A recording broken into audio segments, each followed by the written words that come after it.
வணக்கம். தந்தையின் பாட்காஸ்ட் செய்திகளை வாசிப்பது விக்னேஷன். முதலில் தலைப்புச் செய்திகள். தமிழர் திருநாளாம் பொங்கல் பண்டிகை கோலாகல கொண்டாட்டம். பாரம்பரிய உடையணிந்து புதுப்பானையில் பொங்கல் வைத்து சூரிய பகவானுக்கு சிறப்பு வழிபாடு. சென்னை சங்கமம் நிகழ்ச்சி கோலாகல துவக்கம். நிகழ்ச்சியை தொடங்கி வைத்து கிராமிய கலை நிகழ்ச்சிகளை ரசித்து பார்த்த தமிழக முதலமைச்சர். 60 ஆண்டுகளாக இரவும் பகலும் சமூக நீதி பேசும் தமிழ்நாட்டில் தொடர்ந்து தலித்துகள் ஒதுக்கப்படுகிறார்கள். சமூக நீதி பேசும் தமிழ்நாட்டில் தினமும் தலித்துகளுக்கு எதிரான வன்முறைகளும் தொடர்வதாக ஆளுநர் RN ரவி பரபரப்பு பேச்சு. மதுரை அவனியாபுரத்தில் இன்று தொடங்குகிறது ஜல்லிக்கட்டு போட்டி. காளையர்களும் காளைகளும் குவிந்ததால் விழாக்கோலம் பூண்டது அவனியாபுரம்.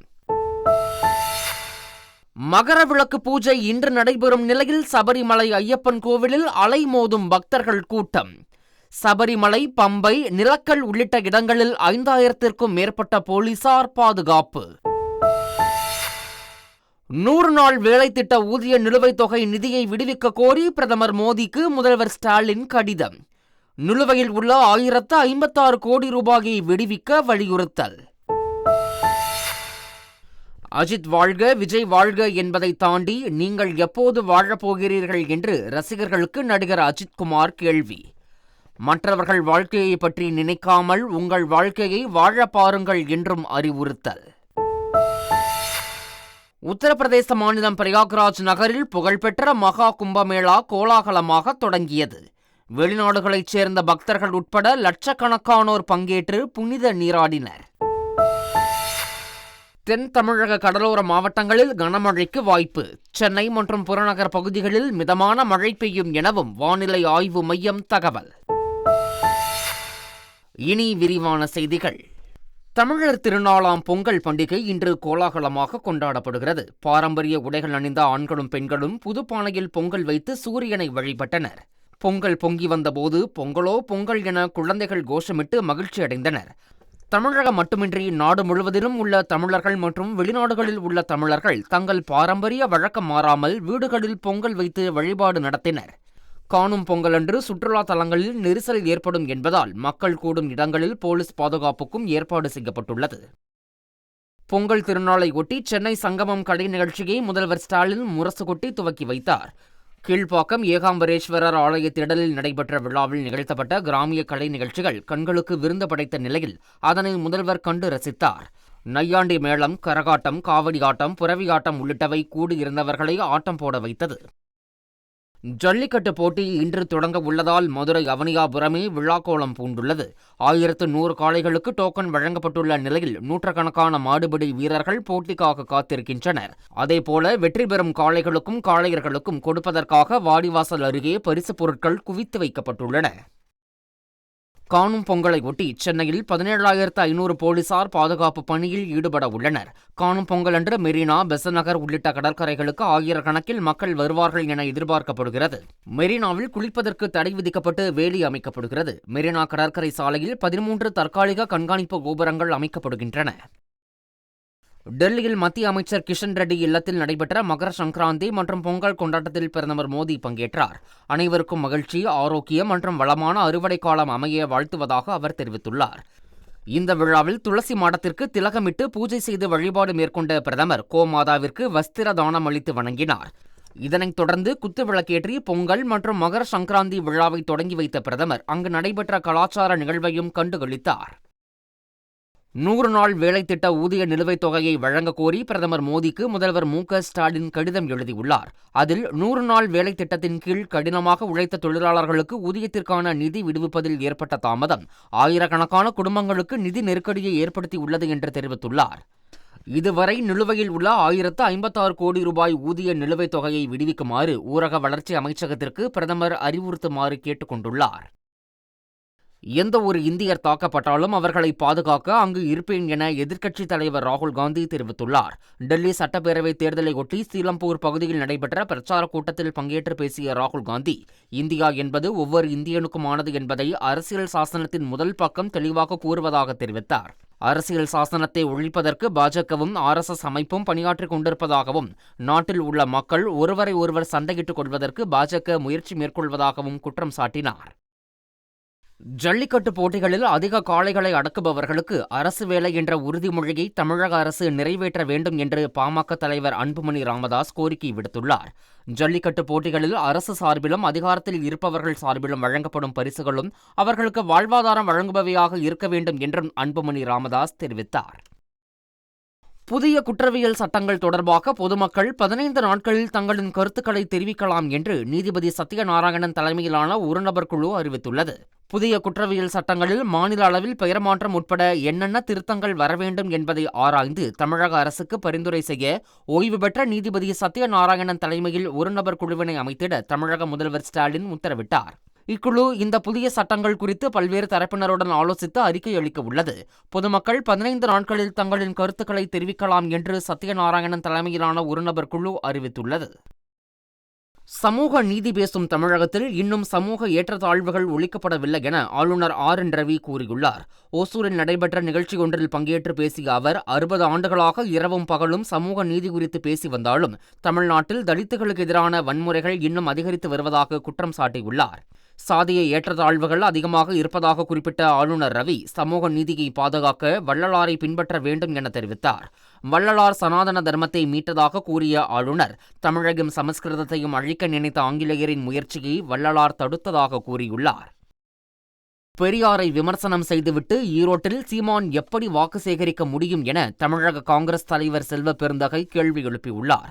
பெரியாரை விமர்சிக்கும் போது அதிமுக ஏன் அமைதியாக இருக்கிறார்கள் என்று தெரியவில்லை என கூறிய அவர், பாஜகவினுடைய செயல் திட்டங்களை சீமான் நடைமுறைப்படுத்துகிறார் என்றும் அவர் பாஜகவினுடைய ஊன்றுகோலாக இருக்கிறார் எனவும் செல்வ பெருந்தகை விமர்சனம் செய்தார். கோயம்பேடு முதல் ஆவடி மெட்ரோ ரயில் திட்டத்தை பட்டாபிராம் வரை நீட்டிப்பதற்கான சாத்தியக்கூறு ஆய்வறிக்கையை தயாரிக்க மெட்ரோ நிர்வாகம் முடிவு செய்துள்ளதாக அதிகாரிகள் தெரிவித்துள்ளனர். இதற்கு 6500 கோடி ரூபாய் மதிப்பிலான கட்டுமான செலவு ஆகலாம் என கணிக்கப்பட்டுள்ளது. மேலும் இந்த திட்டத்திற்கான தூரத்தில் 15 உயர்த்தப்பட்ட மெட்ரோ நிலையங்கள் அமைக்க திட்டமிடப்பட்டுள்ளதாகவும் கூறப்படுகிறது. அஜித் வாழ்க, விஜய் வாழ்க என்பதை தாண்டி நீங்கள் எப்போது வாழப்போகிறீர்கள் என்று ரசிகர்களுக்கு நடிகர் அஜித் கேள்வி எழுப்பியுள்ளார். துபாயில் ஊடகம் ஒன்றுக்கு அவர் அளித்த பேட்டியில், சமூக வலைதளங்கள் மிகவும் டாக்ஸிக்காக மாறிவிட்டதாக தெரிவித்துள்ளார். வாழ்க்கையில் மிக முக்கியமான விஷயம் பயணம் மேற்கொள்வதும் விளையாட்டில் ஈடுபடுவதும் தான் எனவும், பள்ளியில் கல்வி மற்றும் கம்யூனிகேஷன் ஸ்கில்லை கற்றுக்கொள்ளுங்கள் என தன் குழந்தைகளுக்கு அறிவுறுத்தியுள்ளதாகவும் கூறியுள்ளார். தன் ரசிகர்களுக்கு தான் சொல்ல வேண்டியது, எண்ணம் போல் வாழ்க்கை, நீங்கள் நல்லதை நினைத்தால் அதே போல நடக்கும், நீங்கள் கெட்டதை நினைக்கும் போது அதற்கேற்ற பலன்தான் கிடைக்கும் என அஜித் தெரிவித்துள்ளார். மற்றவர்கள் வாழ்க்கையை பற்றி நினைக்காமல் உங்கள் வாழ்க்கையை வாழ பாருங்கள் என்றும் அஜித் அறிவுறுத்தியுள்ளார். பொங்கல் தொடர் விடுமுறையை முன்னிட்டு ஜனவரி 16 முதல் 19ஆம் தேதி வரை மேட்டுப்பாளையம் முதல் உதகை, குன்னூர் முதல் உதகை, குதகை முதல் கேத்தி இடையே சிறப்பு மலை ரயில் இயக்கப்படும் என தெற்கு ரயில்வே அறிவித்துள்ளது. சுற்றுலா பயணிகளின் வசதிக்காக ஜனவரி 16 மற்றும் 18 ஆகிய தேதிகளில் மேட்டுப்பாளையத்தில் இருந்து உதகைக்கும், ஜனவரி 17 மற்றும் 19 ஆகிய தேதிகளில் உதகையில் இருந்து மேட்டுப்பாளையத்திற்கும் சிறப்பு ரயில் இயக்கப்படும் என தெரிவிக்கப்பட்டுள்ளது. 16ஆம் தேதி முதல் 19ஆம் தேதி வரை குன்னூரில் இருந்து உதகை வரையிலும், உதகையில் இருந்து கேத்தி வரையிலும் சிறப்பு ரயில் இயக்கப்படும் என தெரிவிக்கப்பட்டுள்ளது. பொங்கல் பண்டிகை காரணமாக ஜனவரி 15ஆம் தேதி திட்டமிட்டிருந்த UGC நெட் தேர்வை தள்ளி வைப்பதாக தேசிய தேர்வு முகமை அறிவித்துள்ளது. பொங்கல் நாளில் நடைபெறும் தேர்வை தள்ளி வைக்க வேண்டுமென மத்திய அரசுக்கு முதல்வர் ஸ்டாலின் கடிதம் எழுதியிருந்தார். இதேபோன்று பல்வேறு தரப்பில் இருந்து கோரிக்கைகள் வந்ததால் 15ஆம் தேதி நடத்தவிருந்த தேர்வு தள்ளி வைக்கப்படுவதாக தேசிய தேர்வு முகமை தெரிவித்துள்ளது. அதே சமயம் 16ஆம் தேதிக்கு அறிவிக்கப்பட்டுள்ள தேர்வு திட்டமிட்டபடி நடைபெறும் என்றும் தெரிவிக்கப்பட்டுள்ளது. சிதம்பரம் நடராஜர் கோவிலில் மார்கழி ஆருத்ரா தரிசன விழா கோலாகலமாக நடைபெற்றது. கடந்த 4ஆம் தேதி கொடியேற்றத்துடன் தொடங்கிய ஆருத்ரா தரிசன உற்சவத்தில் தேர் திருவிழா விமர்சையாக நடைபெற்றது. அதனைத் தொடர்ந்து நடராஜர் சிவகாம சுந்தரி தாயாருக்கு சிறப்பு பூஜைகள் செய்யப்பட்டு மகா அபிஷேகம் நடைபெற்றது. பின்னர் நடன பந்தலில் உற்சவர்கள் முன்னும் பின்னும் 3 முறை சென்று நடனமாடி பக்தர்களுக்கு ஆருத்ரா தரிசன காட்சியளித்தனர். இதனை ஆயிரக்கணக்கான பக்தர்கள் கண்டு பக்தி பரவசமடைந்தனர். 12 ஆண்டுகளுக்கு ஒருமுறை நடக்கும் கும்பமேளா உத்தரப்பிரதேச மாநிலம் பிரயாக்ராஜில் தொடங்கியது. அங்குள்ள திரிவேணி சங்கமத்தில் 1 கோடி பக்தர்கள் புனித நீராடி வழிபட்டனர். இந்த விழாவில் கலந்து கொண்டு புனித நீராட உலகின் பல்வேறு இடங்களில் இருந்தும் பிரயாக்ராஜ் நகருக்கு பக்தர்கள் வந்துள்ளனர். கோடிக்கணக்கான பக்தர்கள் அங்கு குவிந்துள்ள நிலையில் பலத்த பாதுகாப்பு ஏற்பாடுகள் செய்யப்பட்டுள்ளதாக பிரயாக்ராஜ் மாவட்ட காவல்துறை தெரிவித்துள்ளது. பக்தர்களின் வசதிக்காக ராணுவம் மிக பிரம்மாண்ட பலூன் பாலம் அமைத்துள்ளது. மகர விளக்கு பூஜை இன்று நடைபெறும் நிலையில் சபரிமலை ஐயப்பன் கோவிலில் பக்தர்கள் கூட்டம் அலைமோதுகிறது. ஐயப்பனுக்கு அணிவிக்கப்படும் திருவாபரணங்கள் பம்பை கணபதி கோவிலுக்கு இன்று வந்தடையும். இன்று மாலை திருவாபரண ஊர்வலம் சன்னிதானத்தை அடையும். அதனைத் தொடர்ந்து ஆபரணங்களை அணிவித்து சிறப்பு பூஜைகளுக்கு பிறகு மகர விளக்கு பூஜை நடைபெறுகிறது. இதையொட்டி பக்தர்கள் கூட்டம் கூட்டமாக சபரிமலைக்கு வந்த வண்ணம் உள்ளனர். சபரிமலை, பம்பை, நிலக்கல் உள்ளிட்ட இடங்களில் 5000த்திற்கும் மேற்பட்ட போலீசார் பாதுகாப்பு பணியில் ஈடுபட்டுள்ளனர். திருப்பதி லட்டு விநியோக வளாகத்தில் திடீர் தீ விபத்து ஏற்பட்டது. அங்குள்ள 47ஆம் எண் கவுண்டரில் யூபிஎஸ்சில் ஏற்பட்ட கோளாறு காரணமாக தீ விபத்து ஏற்பட்டு கரும்புகை வெளியேறியது. உடனே பக்தர்கள் அங்கிருந்து ஓட்டம் பிடித்தனர். தகவலறிந்து வந்த தேவஸ்தான மின்துறை அதிகாரிகள் மின் விநியோகத்தை நிறுத்தி தீ விபத்தை தடுத்தனர். கொலை வழக்கில் சிறையில் உள்ள ஆத்மி கட்சியின் முன்னாள் கவுன்சிலர் தாகிர் ஹுசைன் சிறையில் இருந்து வேட்புமனு தாக்கல் செய்ய முடியும் என டெல்லி உயர்நீதிமன்றம் தெரிவித்துள்ளது. வடகிழக்கு டெல்லி கலவரத்தின் போது மத்திய உளவுத்துறை அதிகாரி அங்கித் சர்மாவை கொலை செய்ததாக குற்றம் சாட்டப்பட்டு தாகிர் ஹுசைன் சிறையில் உள்ளார். இவர் டெல்லி சட்டப்பேரவைத் தேர்தலில் அகில இந்திய மஜ்லிஸ்-இ-இத்தேஹாதுல் கட்சி சார்பில் வேட்புமனு தாக்கல் செய்யவும் பிரச்சாரம் செய்யவும் இடைக்கால ஜாமீன் கோரி மனு தாக்கல் செய்திருப்பது குறிப்பிடத்தக்கது. ஜெயிலர் படத்தின் 2ஆம் பாகம் குறித்த அதிகாரப்பூர்வ அறிவிப்பு செவ்வாய்க்கிழமை வெளியாக உள்ளது. கூலி படத்தை தொடர்ந்து சன் பிக்சர்ஸ் தயாரிப்பில் மீண்டும் நடிகர் ரஜினிகாந்த் நடிக்க உள்ளார். ஜெயிலர் 2ஆம் பாகமாக உருவாகும் இப்படத்தின் ப்ரோமோ காட்சிகளுக்கான படப்பிடிப்பு முடிவடைந்தது. இந்நிலையில் மாலை 6 மணிக்கு தமிழ், தெலுங்கு, ஹிந்தி உள்ளிட்ட மொழிகளில் ஜெயிலர் 2 ப்ரோமோ வீடியோ வெளியாக உள்ளதாக அறிவிக்கப்பட்டுள்ளது. மேலும் மார்ச் மாதம் ஜெயிலர் 2 படப்பிடிப்பு பணிகள் தொடங்க உள்ளதும் குறிப்பிடத்தக்கது. ரஷ்யாவின் கச்சா எண்ணெய் நிறுவனங்கள் மற்றும் கப்பல்கள் மீது அமெரிக்கா விதித்த தடையின் எதிரொலியாக 5 மாதங்களில் இல்லாத அளவிற்கு கச்சா எண்ணெய் விலை உயர்ந்துள்ளது. பிரண்ட் கச்சா எண்ணெய் பீப்பாய் ஒன்றின் விலை $81 தாண்டியுள்ளது. இதனால் ரஷ்யாவிடம் இருந்து கச்சா எண்ணெய் வாங்குவதற்கு பதிலாக வளைகுடா நாடுகள், ஆப்பிரிக்கா மற்றும் அமெரிக்காவில் இருந்து அதிக விலை கொடுத்து இந்தியா கச்சா எண்ணெய் வாங்கும் நிலை ஏற்பட்டுள்ளது. போர் நிறுத்தம் மற்றும் பிணை கைதிகளை விடுவிப்பது தொடர்பாக இஸ்ரேல் மற்றும் ஹமாஸ் இடையேயான பேச்சுவார்த்தை இறுதிக்கட்டத்தை எட்டியிருப்பதால் விரைவில் போர் முடிவுக்கு வரும் என்று எதிர்பார்க்கப்படுகிறது. அமெரிக்க அதிபராக ட்ரம்ப் பதவியேற்பதற்கு முன்னதாகவே காசா போர் நிறுத்தத்திற்கான ஒப்பந்தம் இஸ்ரேல் மற்றும் ஹமாஸிற்கு இடையே கையெழுத்தாகும் என்றும் கூறப்படுகிறது. ஆஸ்திரேலிய ஓபன் கிராண்ட்ஸ்லாம் டென்னிஸ் தொடரின் 2ஆம் சுற்றுக்கு செர்பியாவைச் சேர்ந்த நட்சத்திர வீரர் நோவாக் ஜோகோவிச் முன்னேறியுள்ளார். ஆடவர் ஒற்றையர் பிரிவில் நடைபெற்ற முதல் சுற்று போட்டியில் அமெரிக்காவைச் சேர்ந்த 19 வயதேயான இந்திய வம்சாவளி வீரர் நிஷேஷ் பசவரெட்டி உடன் ஜோகோவிச் மோதினார். இதில் 4-6, 6-3, 6-4, 6-2 என்ற செட் கணக்கில் ஜோகோவிச் வெற்றி பெற்றார். இதன் மூலம் 2வது சுற்றுக்கு ஜோகோவிச் முன்னேறினார். வருகிற 15ஆம் தேதி நடைபெறும் 2ஆம் சுற்று போட்டியில் போர்ச்சுகல் வீரர் ஃபரிகாவுடன் ஜோகோவிச் மோதவுள்ளார். கன்னியாகுமரி, நெல்லை, தூத்துக்குடி மாவட்டங்களில் கனமழைக்கு வாய்ப்புள்ளதாக சென்னை வானிலை ஆய்வு மையம் அறிவித்துள்ளது. ஓரிரு இடங்களிலும் புதுவை மற்றும் காரைக்கால் பகுதிகளிலும் இடி மின்னலுடன் கூடிய மிதமான மழை பெய்ய வாய்ப்புள்ளது எனவும், சென்னை மற்றும் புறநகர் பகுதிகளில் ஒரு சில இடங்களில் லேசான அல்லது மிதமான மழை பெய்ய வாய்ப்புள்ளதாகவும் வானிலை மையம் தெரிவித்துள்ளது. மீண்டும் தலைப்புச் செய்திகள். தமிழர் திருநாளாம் பொங்கல் பண்டிகை கோலாகல கொண்டாட்டம். பாரம்பரிய உடையணிந்து புதுப்பானையில் பொங்கல் வைத்து சூரிய பகவானுக்கு சிறப்பு வழிபாடு. சென்னை சங்கமம் நிகழ்ச்சி கோலாகல துவக்கம். நிகழ்ச்சியை தொடங்கி வைத்து கிராமிய கலை நிகழ்ச்சிகளை ரசித்து பார்த்த தமிழக முதலமைச்சர்.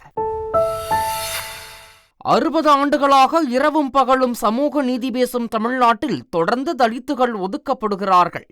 சமூக நீதி பேசும் தமிழ்நாட்டில் தினமும் தலித்துகளுக்கு எதிரான வன்முறைகளும் தொடர்வதாக ஆளுநர் RN ரவி பரபரப்பு பேச்சு. மதுரை அவனியாபுரத்தில் இன்று தொடங்குகிறது ஜல்லிக்கட்டு போட்டி. காளையர்களும் காளைகளும் குவிந்ததால் விழாக்கோலம் பூண்டது அவனியாபுரம்.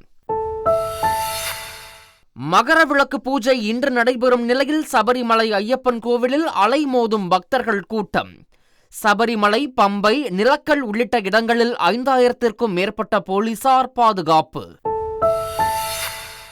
100 நாள் வேலை திட்ட ஊதிய நிலுவைத் தொகை நிதியை விடுவிக்க கோரி பிரதமர் மோடிக்கு முதல்வர் ஸ்டாலின் கடிதம். நிலுவையில் உள்ள 1056 கோடி ரூபாயை விடுவிக்க வலியுறுத்தல். அஜித் வாழ்க, விஜய் வாழ்க என்பதை தாண்டி நீங்கள் எப்போது வாழப்போகிறீர்கள் என்று ரசிகர்களுக்கு நடிகர் அஜித்குமார் கேள்வி. மற்றவர்கள் வாழ்க்கையை பற்றி நினைக்காமல் உங்கள் வாழ்க்கையை வாழ பாருங்கள் என்றும் அறிவுறுத்தல். உத்தரப்பிரதேச மாநிலம் பிரயாக்ராஜ் நகரில் புகழ்பெற்ற மகா கும்பமேளா கோலாகலமாக தொடங்கியது. வெளிநாடுகளைச் சேர்ந்த பக்தர்கள் உட்பட லட்சக்கணக்கானோர் பங்கேற்று புனித நீராடினர். தென் தமிழக கடலோர மாவட்டங்களில் கனமழைக்கு வாய்ப்பு. சென்னை மற்றும் புறநகர் பகுதிகளில் மிதமான மழை பெய்யும் எனவும் வானிலை ஆய்வு மையம் தகவல். இத்துடன் செய்திகள் நிறைவடைகின்றன. வணக்கம்.